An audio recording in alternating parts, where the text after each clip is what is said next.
사도행전 8장 26절에서 40절입니다. 사도행전 8장 26절부터 40절 말씀까지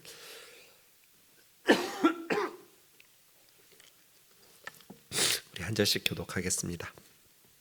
주의 사자가 빌립에게 말하여 이르되 일어나서 남쪽으로 향하여 예루살렘에서 가사로 내려가는 길까지 가라 하니 그 길은 광야라.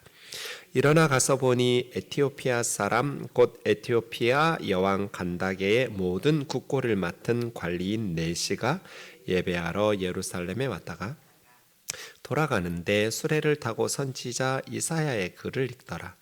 성령이 빌립더러 이르시되 이 수레로 가까이 나아가라 하시거늘 빌립이 달려가서 선지자 이사야의 글 읽는 것을 듣고 말하되 읽는 것을 깨닫느냐? 대답하되 지도해 주는 사람이 없으니 어찌 깨달을 수 있느냐 하고 빌립을 청하여 수레에 올라 같이 앉으라 하니라. 읽는 성경 구절은 이것이니 일렀으되 그가 도살자에게로 가는 양과 같이 끌려갔고 털 깎는 자 앞에 있는 어린 양이 조용함과 같이 그 입을 열지 아니하였도다. 그가 굴욕을 당했을 때 공정한 재판도 받지 못하였으니 누가 그 세대를 말하리요. 그의 생명이 땅에서 빼앗김이로다 하였거늘 그 네시가 빌립에게 말하되 청컨대 내가 묻노니 선지자가 이 말한 것이 누구를 가리킴이냐 자기를 가리킴이냐 타인을 가리킴이냐. 빌립이 입을 열어 이 글에서 시작하여 예수를 가르쳐 복음을 전하니 길 가다가 물 있는 곳에 이르러 그 네시가 말하되 보라 물이 있으니 내가 세례를 받음에 무슨 거리낌이 있느냐. 이에 명하여 수레를 멈추고 빌립과 네시가 둘 다 물에 내려가 빌립이 세례를 베풀고 둘이 물에서 올라올새 주의 영이 빌립을 이끌어간지라. 네시는 기쁘게 길을 가므로 그를 다시 보지 못하니라. 빌립은 아소도에 나타나 여러 성을 지나다니며 복음을 전하고 가이사랴에 이르니라. 아멘. 사도행전 1장 8절이 내비게이션 지도 같다고 그랬죠. 사도행전은 복음의 행진에 관심이 있고 이 복음 전파하는 과정을 주님께서 예루살렘과 온 유대와 사마리아와 땅끝 이렇게 내비게이션으로 가르쳐 주시듯이 하나하나 설명해 주셨습니다. 지금까지 복음은 예루살렘 그리고 예루살렘 교회 사도들과 성도들 중심으로 있었습니다. 그 예루살렘에 머물러 있던 복음이 온 유대로 퍼지고 사마리아와 땅끝을 향해 가는데 결정적인 두 가지 사건이 있었다고 그랬죠. 하나는 두 집사님들의 사역, 스데반과 빌립 집사의 사역이 있었고, 하나는 두 사람의 회심, 사도 바울의 회심과 고넬료의 회심 사건. 이 두 가지 중요한 사건들이 사마리아와 땅끝을 향해서 복음이 전파되는 일에 중요한 역할들을 하고 있다는 것을 사도행전 통해서 알 수 있습니다. 사도행전 8장에 보면 빌립 집사님이 사마리아 성에 내려가 그리스도를 백성에게 전합니다. 그러니까 사마리아와 땅끝까지 복음을 전하라고 했는데 스데반의 순교로 인해서 예루살렘에 있던 성도들이 사마리아는 가지 않는 거예요. 왜냐하면 유대인들은 사마리아 사람들하고 상종하지 않잖아요. 그래서 다른 유대 지역이나 오히려 갈릴리나 아니면 외국의 여러 나라에 흩어지는데 사도들도 예수님께서 사마리아와 땅끝까지 이렇게 말씀하셨지만 사마리아에 복음 전하러 가지를 않아요. 근데 사도행전에 보면 최초로 사마리아에 가서 예수 그리스도의 복음을 전한 사람이 빌립 집사예요. 그러니까 스데반 집사님도 7장의 설교를 보면 그리고 8장의 빌립 집사님의 사역을 보면 그 시대의 유대인들이 가지고 있었던 유대인들은 상상하지도 못했죠. 사마리아 사람들하고 상종하지도 않는데 사마리아 사람들하고 교제하면서 복음을 전하고 이방인들하고 같이 밥도 안 먹는 유대인들인데 이방인들에게 형제 자매 같은 하나님의 백성으로 예배하고 경배한다. 사마리아 사람들이나 이방인들과 함께 하나님의 백성이 되어서 하나님을 경배하고 섬긴다? 유대인들은 상상하지도 못했던 일이에요. 그런데 스데반 집사님과 빌립 집사님이 사도들이 가기도 전에 빌립 집사님은 사마리아를 가서 복음을 전하고, 오늘 우리가 읽었던 아프리카 사람 이디오피아, 그러니 이제 복음이 아프리카를 향해서 재무장관쯤 되는, 모든 재정을 담당하는 고위직 장관이잖아요, 이 내시가. 그러니 아프리카에 복음이 전파되는 시작을 빌립 집사가 하게 되는 것이죠. 스데반 집사님도 그 시대를 뛰어넘는 탁월한 영성과 말씀에 대한 통찰력을 가지고 설교한 것을 볼 수 있습니다. 스데반 집사님, 빌립 집사님 진짜 보석 같은 사람들이죠. 그 시대에 유대인들이잖아요. 자기들이 가지고 있었던 오래된 습관, 가치관, 그것을 뛰어넘어서 하나님의 뜻에 순종하는. 그래서 빌립이 사마리아 성에서 그리스도를 사마리아 백성들에게 전파합니다. 말로만 전파하는 것이 아니죠. 많은 표적도 행하면서. 그래서 말도 듣고 행하는 표적도 보고.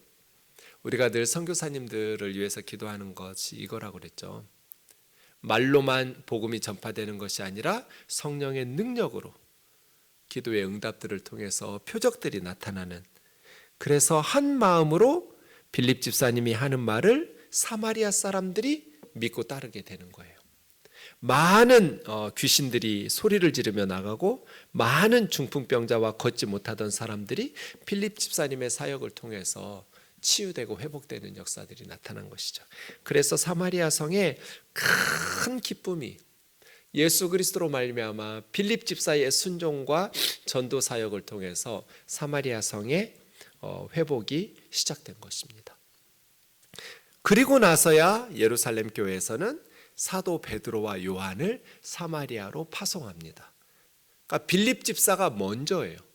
빌립 집사가 먼저 사마리아 성에 내려가서 그리스도의 복음을 백성들에게 가르치고, 이제 사마리아가 복음으로 열매 맺기 시작하자 예루살렘 교회에서는 베드로와 요한 두 사도를 사마리아 성에 파송하면서 돌아보게 한 것이죠.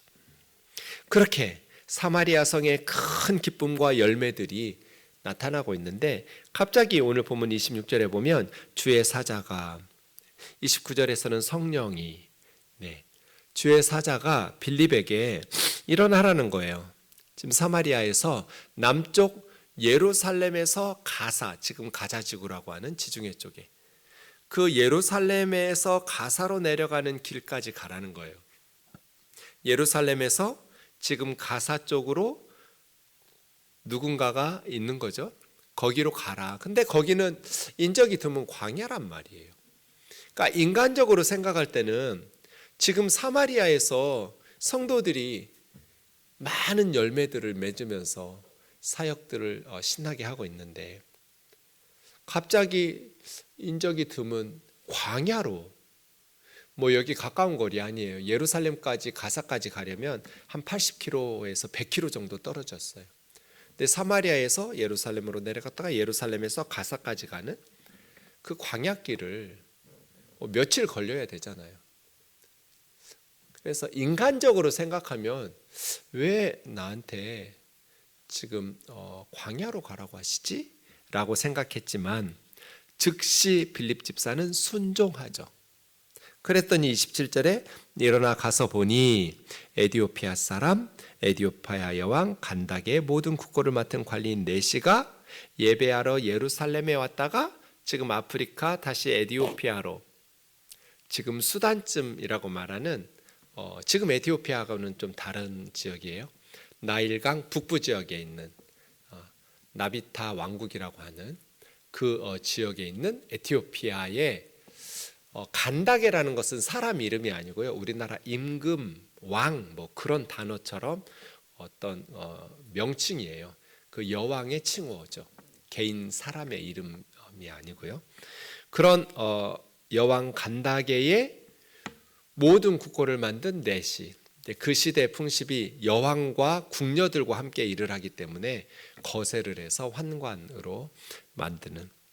그런데 이 사람이 모든 국고를 맡은 관리인 거예요. 매우 높은 고위직. 우리나라도 뭐 권력의 실세가 재정부가 막강하잖아요. 재무장관인 거예요. 경제부총리 뭐 이런 거죠. 그런 관리 내시가 예배하려고 예루살렘에 왔었어요. 그러니까 이 에티오피아 아프리카 사람이 하나님을 섬기는 거죠. 예배하러 예루살렘에 왔으니까 무슨 외교적인 업무 때문에 온 것이 아니라 예배하려고 유월절이나 오순절 순례객으로 온 거잖아요. 그러니 이 아프리카 에티오피아 사람은 하나님을 경외하는 이방인인 거죠. 경건한 이방인이라고 말할 수 있겠죠.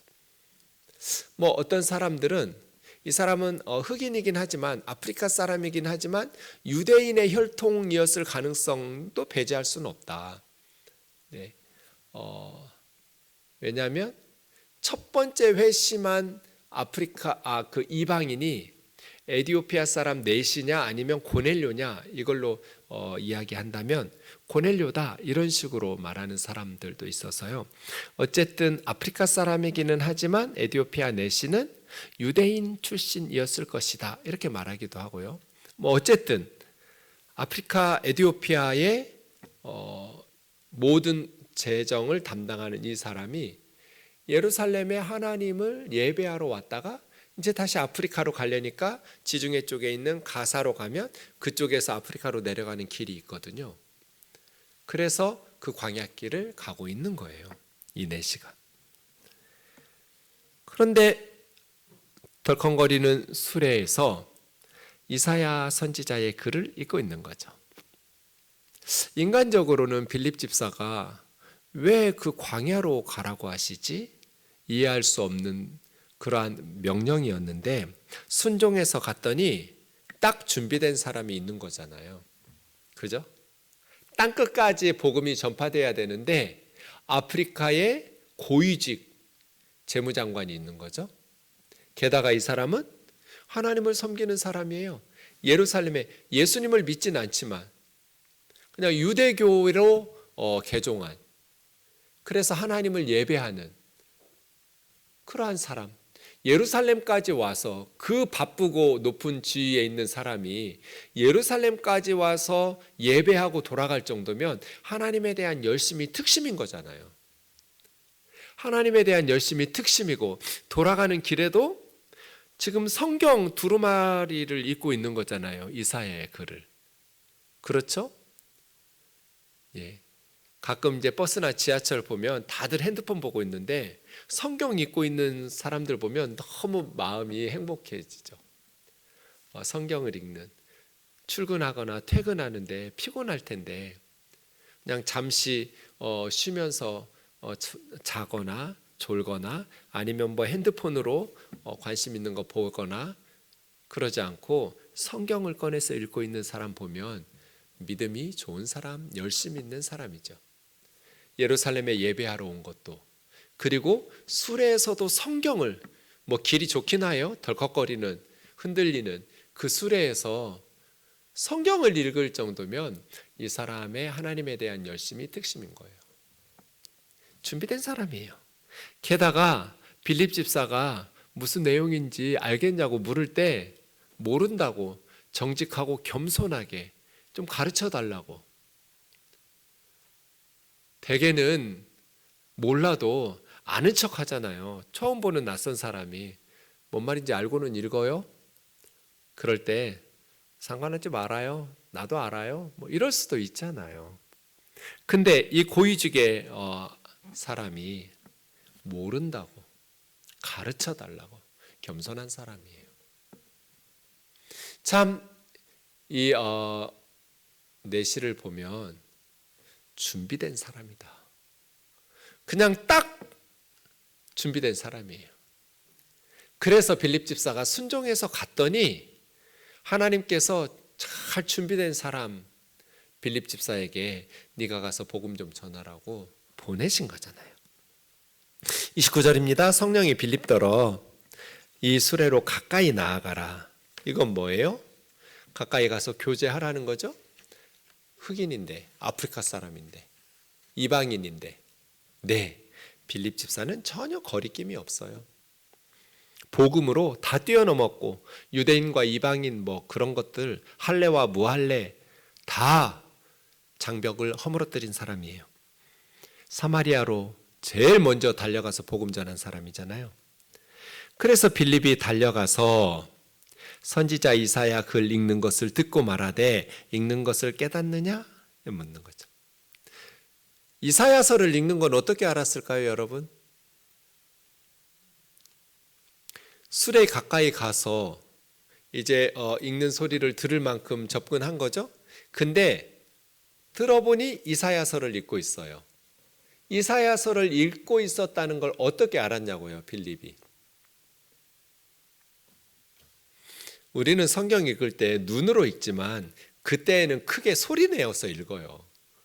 그게 보통 성경 읽는 그러한 뭐 성경뿐 아니라 글을 읽는 습관, 문화라고 할 수 있겠죠. 그래서 다 들려서 아는 거예요.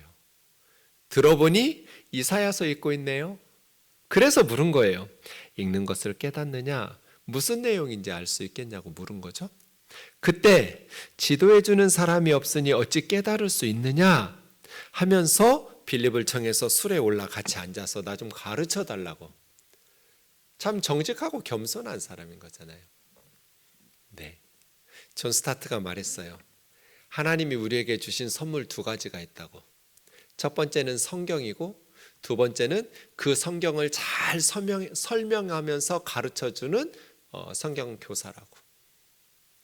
생각해 보면 정말 값진 가장 귀한 선물들이죠. 하나님께서 저와 여러분에게 값진 선물 성경을 주셨고 그 성경을 잘 설명해주고 성경을 잘 가르쳐주는 성경 교사를 선물로 주시기를. 네.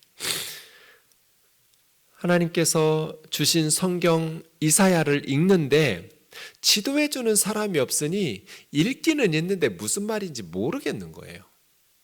그런데 성령님께서 빌립을 보내신 거죠. 읽는 구절이 이사야 53장 우리가 잘 알고 있는 구절이었네요. 아마 70인경으로 읽었겠죠.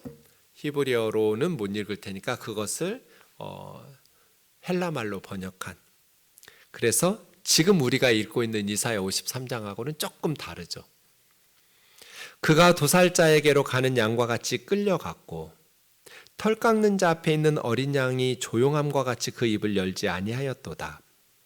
그가 굴욕을 당할 때 공정한 재판도 받지 못하였으니 누가 그의 세대를 말하리요? 누가 그의 세대를 말하리요? 이건 무슨 의미일까요? 이렇게 예수님에게 메시아에게 악한 재판을 하면서 처형시킨 죄를 범한 사람들이기 때문에 하나님의 진노와 심판을 받아서 후세대 사람들이 예수님의 그 세대들을 말하지도 않고 언급하지도 않을 거라는 거예요. 그래서 그 세대가 그만큼 악한 짓을 행하고 하나님을 거역하는 큰 죄악을 범했다. 그래서 그 세대를 하나님께서 진멸하셔서 그 세대에 대해서 언급하는 사람조차도 없다. 뭐 이런 식의 표현입니다. 그의 생명이 땅에서 빼앗김이로다 하였거늘 내시가 빌립에게 청컨대 내가 묻노니 이 선지자가 말한 이 사람이 누구를 가리킴이냐? 자기 자신을 가리킴이냐? 타인을 가리킴이냐? 이 고난받는 의로운 종이 누구를 가리킴이에요? 예수죠. 유대인들은 메시아가 이런 고난을 받는다라는 걸 한 번도 상상하지 못했어요. 메시아가 오시면 로마를 강력한 군사적인 힘으로 제압하고 로마로부터 이스라엘을 구원하여 해방시켜주는, 마치 모세가, 그래서 메시아는 제2의 모세로 부르거든요. 애굽을 세계 최강대국이었지만 홍해에 다 병거들을 처박아 놓고 하나님의 능력으로 출애굽의 구원을 우리 민족 이스라엘에게 베푸셨던 것처럼 메시아가 오시면 세계 최강의 로마의 군대들을 다 하나님의 권능으로 심판하시고 우리 이스라엘을 해방시켜줄 그러한 구원자, 그리고 다윗과 같이 이스라엘 역사의 가장 찬란했던 순간이 다윗 시대잖아요. 주변의 나라들을 다 전쟁으로 정복하고 승리하면서 조공을 받아가는 제2의 모세, 제2의 다윗, 그들이 메시아에 대한 기대는 이런 메시아지, 영웅적인 메시아이지 십자가에서 벌거벗김 당하고 못 박혀 처형당하는 그런 사형수의 모습, 고난받는 메시아 상상하지도 않았어요. 1세기에 유대인들은 십자가에 달려 고난받아 죽임당하는 메시아, 그러니 부활에 대한 생각도 없는 거예요. 메시아가 죽지를 않는데 무슨 부활이겠어요. 그러니까 이 에디오피아 내시도 오랫동안 회당에 다니고 예배를 드리고 성경을 읽고 랍비들로부터 제사장들로부터 성경을 배웠을 텐데 이 사람이 누군지 모르는 거예요. 유대인들은 이런 메시아, 고난받는 메시아를 상상해 본 적도 없으니까요. 그래서 이 이사야 선지자가 예언한 이 고난받는 의로운 종이 누구냐, 자기 얘기냐 타인의 얘기냐 라고 물을 때 빌립이 입을 열어 그 이사야 53장에서부터 시작해서 예수를 가르쳐 복음을 전하니. 네, 너무 멋진 말이네요. 예수를 가르쳐 복음을 전하다. 세상에서 가장 값진 일, 예수를 가르쳐 복음을 전하는 일 아닐까요? 세상에서 가장 소중한 역할들을 감당하는 사람들, 예수를 가르쳐 복음을 전하는 사람들. 저는 애들한테 물어요. 공부 뭐하러 해? 공부요? 좋은 대학 가려고요. 좋은 대학은 뭐하러 가? 좋은 직장 가지려고요. 좋은 직장은 뭐하러 가려고 그래? 월급 많이 받고. 돈은 왜 많이 벌고 싶어? 아, 몰라요.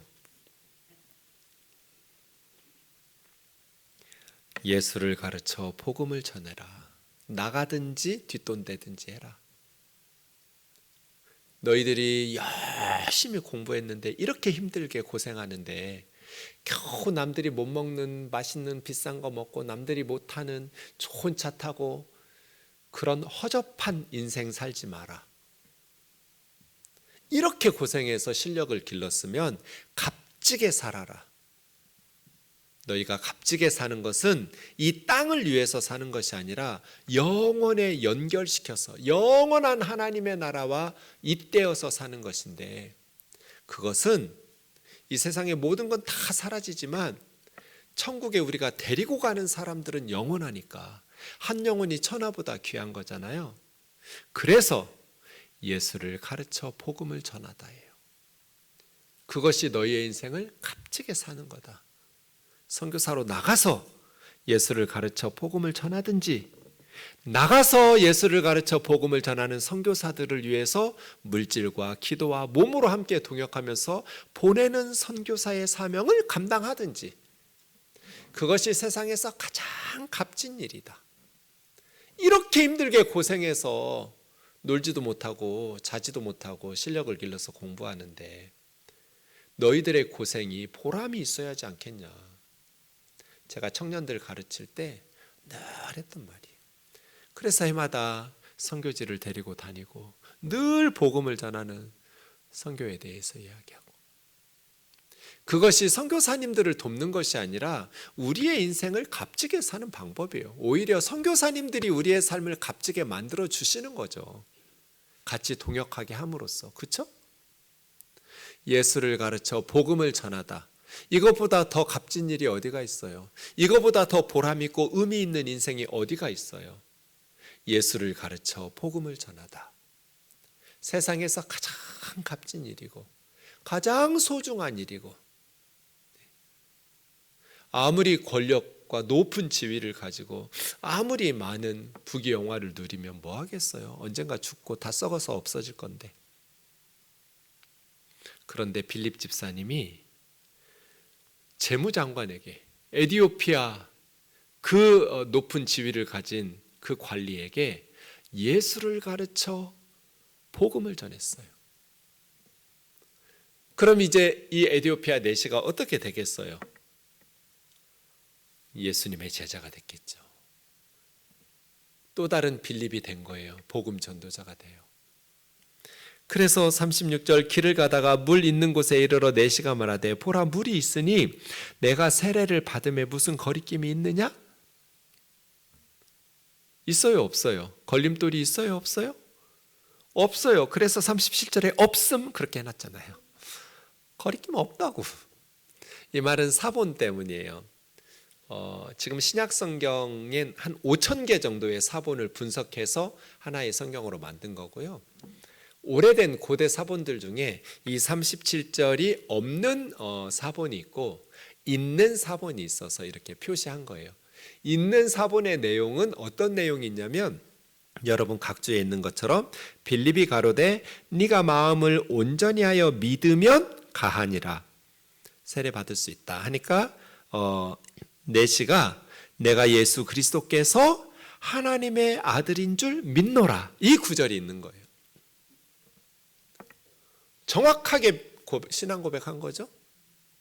예수가 그리스도다. 예수 그리스도 그분이 하나님의 아들이심을 상상하지도 못했던 거예요. 멜기시아가 오시면 이스라엘을 해방시켜 주시고 모세 시대처럼 다윗 시대처럼 위대한 나라로 만들어 주시리라고 기대하고 있던 그들이 십자가에 못 박혀서 도살자에게 끌려가는 양과 같이 털 깎는 자 앞에 조용히 함과 같이 입을 열지 않고 굴욕을 당하고 공정한 재판도 받지 못하고 그의 생명을 땅에서 빼앗기는데도 그러한 고난을 당하는데도 묵묵히 하나님의 뜻을 수행하면서 그러나 실상은 우리 죄 때문에 징계를 받고 우리 죄 때문에 채찍에 맞고 우리 죄 때문에 하나님의 어린 양으로 세상 죄를 지고 십자가에 못 박혀 죽으셨다는 복음을 들은 거잖아요. 예수를 가르쳐 복음을 전하다. 그 복음을 듣고 이 내시가 완전히 변화된 거예요. 그래서 수레를 멈추라고 명령하고 수레를 멈추니까 물에 둘이 내려가서 빌립 집사가 세례를 베푼 거예요. 평신도가 세례를 베푸네요. 네, 제가 주일에 말씀드린 것과 같죠. 고넬료의 집 사람들에게 베드로 사도가 세례 베풀지 않고 6명이 함께 요바에서 갔던 형제들 평신도들이 세례를 베풀었어요.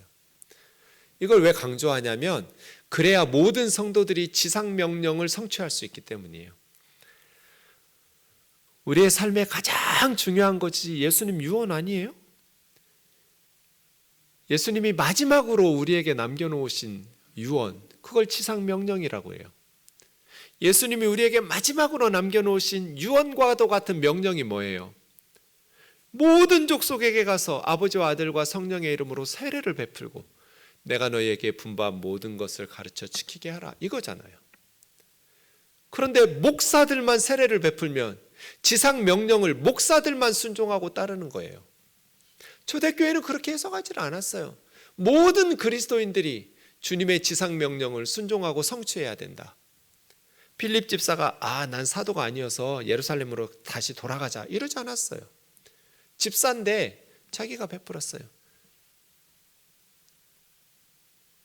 에이 80km나 된다면서 어떻게 다시 예루살렘까지 가겠어요. 그러니 빌립 집사가 적겠죠. 오케이. 그렇다면 고넬료는요.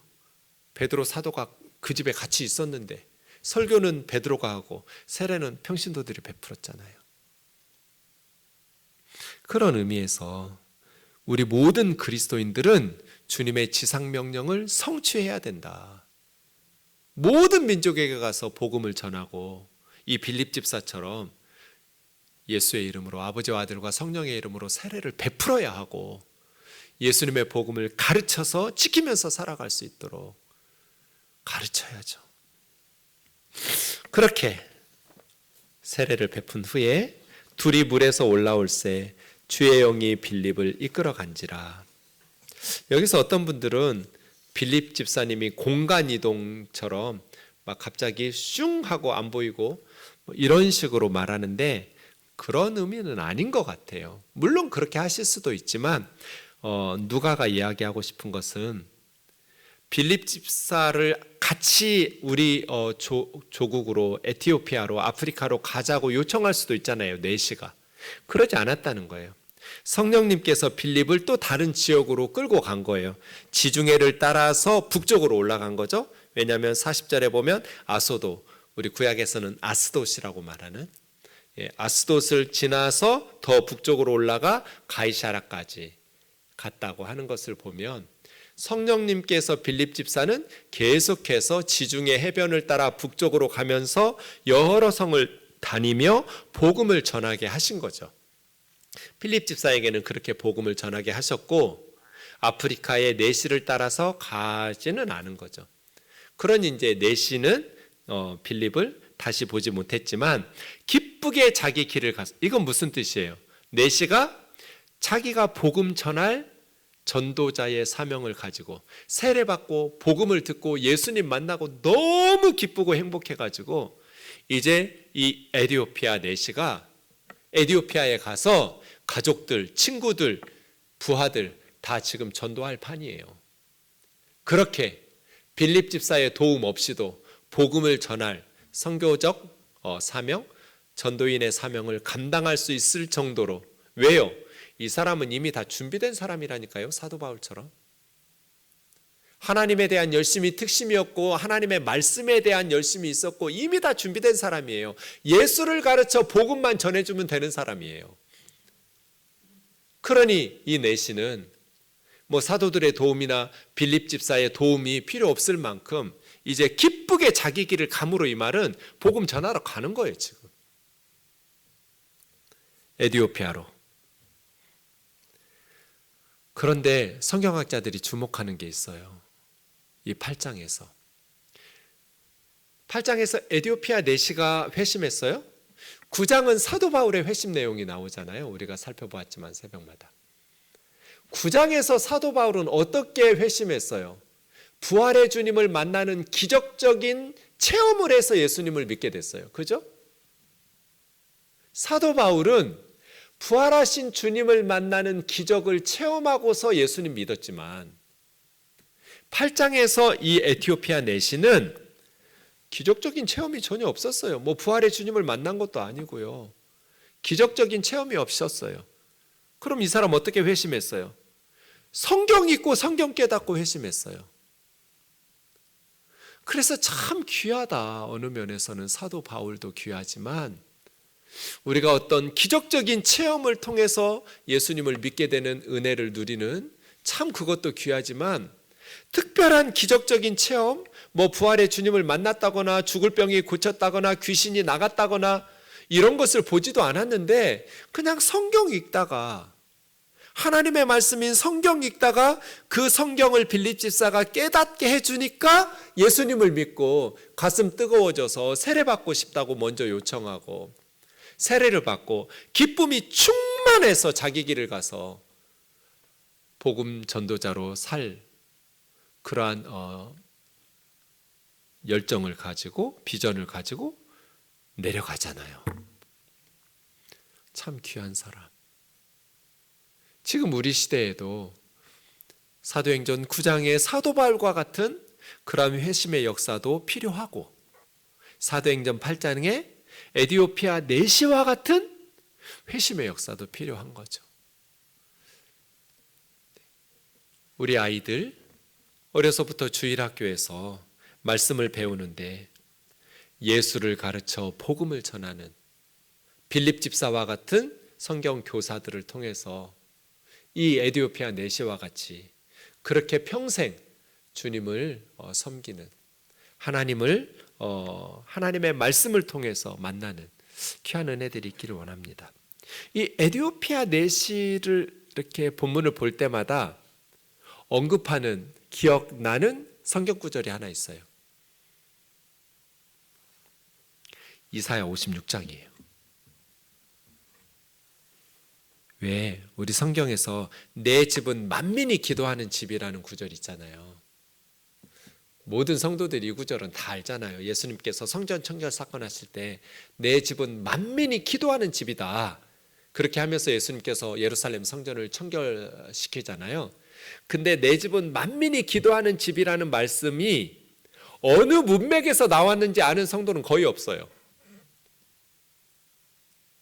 내 집이 만민이 기도하는 집이 그게 무슨 뜻이에요? 만민이 기도하는 집이라고요. 아니 그러니까 그것을 어느 문맥에서 말했냐고요? 몰라요. 어디 나오는데요? 몰라요. 성경을 너무 대충 읽어요. 수십 년씩 예수를 믿는데 귀로 들어서 알기는 아는데 앞뒤 문맥이 없어요. 네. 이사야 56장 보세요. 3절부터 보시면 이방인들과 고자에 대해서 나와요. 그래서 내시 이야기를 하는 거예요. 고자라고 이야기하고 이방인, 에티오피아, 아프리카 흑인이면서 내시인 고자에 대해서 말하기 때문에 성경학자들이 이 사도행전 8장을 말할 때 이사야 56장을 얘기하는 거예요. 왜냐하면 하나님께서 정확하게 이사야 선지자 통해서 예언하신 말씀이 있거든요.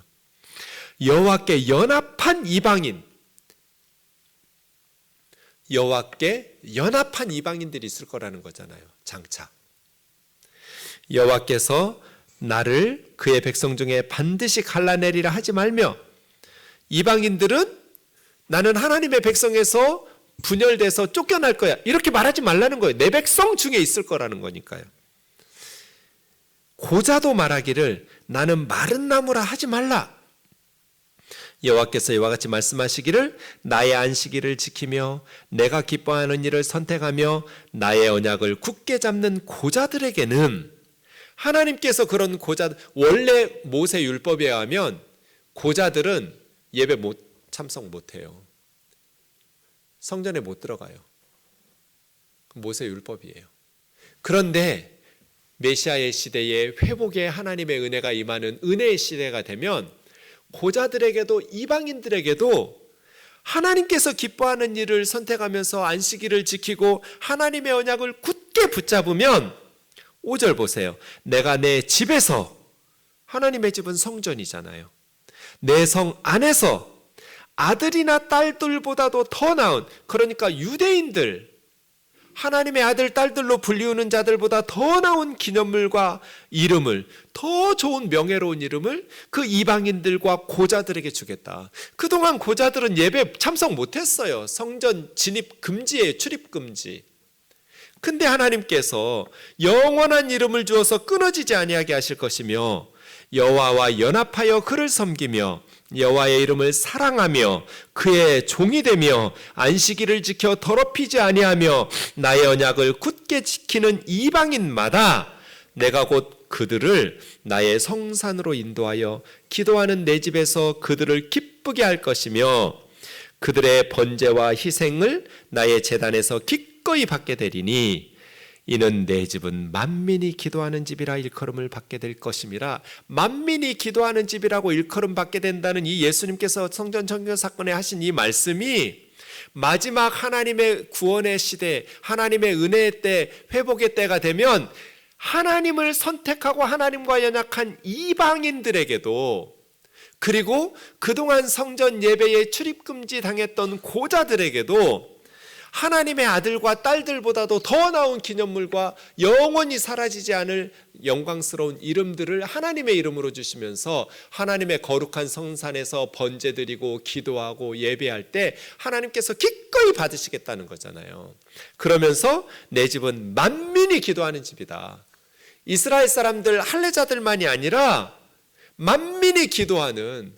그런데 지금 이방인의 뜰에서 장사해버리면 이방인들이 어떻게 기도하고 예배를 드려요? 이방인의 뜰에서 환전하고 장사하고 있는데.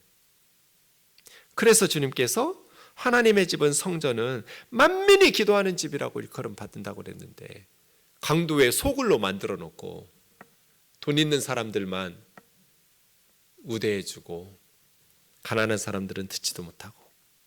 근데 이 말씀 보세요. 이사야 56장이 정확히 하나님을 선택하고 하나님을 기뻐하고 하나님의 말씀에 순종하는 이방인 에티오피아이시면서 고자인 내시에게 예수를 가르쳐 복음을 전한 빌립 집사의 사역을 통해서 성령님께서 기쁘게 하나님을 섬기도록, 그리고 이 에티오피아 내시가 고국 에티오피아로 돌아가서 복음 전도사의 사명을 통해서 북아프리카가 변화되잖아요, 복음으로. 그래서 우리는 오늘 본문을 통해서 하나님의 약속의 예언의 말씀이 성취되고 하는 것을 확인할 수 있는 거죠. 그냥 하나님은 선지자들을 통해서 그냥 한번 말씀해 보시는 게 없어요. 하나님께서 말씀하신 것은 반드시 성취되는 거죠. 이사야 56장을 읽으면서 유대인들은 상상하지도 않았을 거예요. 무슨 고자들이 하나님의 성산에서 번제를 드리고 하나님의 집에서 희생제사를 드리면서 하나님이 기뻐 받으시는 예배를 드려. 고자들은 성전 출입 금지인데 무슨 이방인들이 하나님의 성산에 있는 하나님의 딸들과 아들들보다도 더 나은 기념물과 더 나은 이름을 받아 이방인들은 지옥의 땔감용으로 만드셨는데 유대인들은 이런 선민사상에 살고 있었잖아요. 그런데 사도행전이 우리에게 보여주는 정확하게 하나님이 말씀하신 예언들이 성취되고 이루어지는, 그래서 우리는 디모데전서 2장 4절 하나님은 무엇을 원하세요? 모든 사람이 구원을 받으며 진리에 아는 데 이르기를 원하시죠. 우리 하나님께서는 모든 사람이 구원을 받으며 진리를 아는 데 이르시기를 원하시는 줄 믿습니다. 찬양하고